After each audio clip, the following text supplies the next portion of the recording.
he went over that barrier. The car must have rolled over the top of it somehow. I didn't even see it. It was just such a violent explosion of debris. And I ran down there. I jumped up on the hood, promptly cut my hand open on the glass. There was no windshield. And I just tried to render aid as best I could. And there was really nothing I could do. I've seen enough, unfortunately, dead and dying people to know that this was critical. I couldn't save this person. I didn't have the equipment.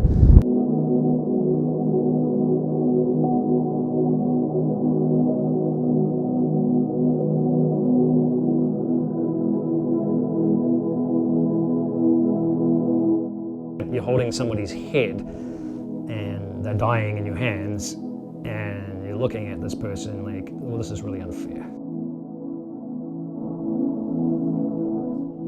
I've seen over the course of my almost 11 years here a slow but definitely distinct change in the way that we are policing a little bit, but also the support that we're now giving officers that perhaps wasn't there before to the same degree. Whether you need to use it or not, you need to go talk to somebody, at least have that opportunity, because it's so important. It's so vital. You go for annual checkups or what have you from a physician. This is no different.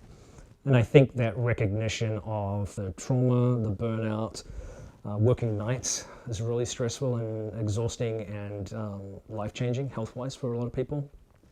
And doing more to accommodate that now that when I first started wasn't there. There's no better feeling. I love the feeling of like a busy summer, you're chasing the radio around, you're going from call to call, you've got your tunes playing on the radio, waiting for the next piece of action. If I was a young person in my mid-20s doing that kind of stuff, old enough to know what I'm doing, but young enough to feel my soul, quote a Lenny Kravitz line, that would be, it's so much fun. It's so exciting.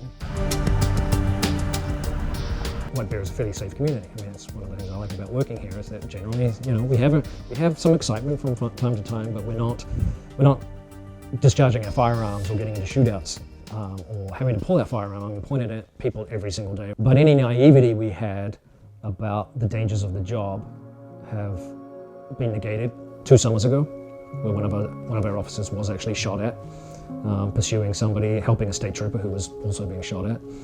And then, of course, Officer Sheik's shooting just over a year ago now.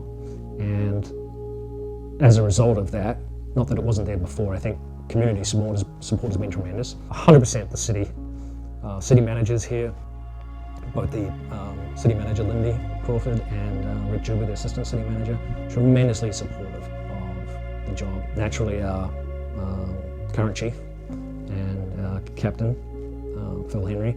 We do need people. I mean, the reality is that we need people that service the community and keep the community safe. I was really excited about the prospect. It was a career change for me, and almost my middle age. So I guess it was my early midlife crisis. But yeah, I never expected to do all the things that I've done, even in a small department. You want a dynamic career that isn't restricted to a more linear path. You're going from all these different calls, you get all these different experiences, and there's so much learning that you're going to get from this. This is a really, really fun career. It's a dynamic, very dynamic job, and that's one of the things that I really enjoy about it.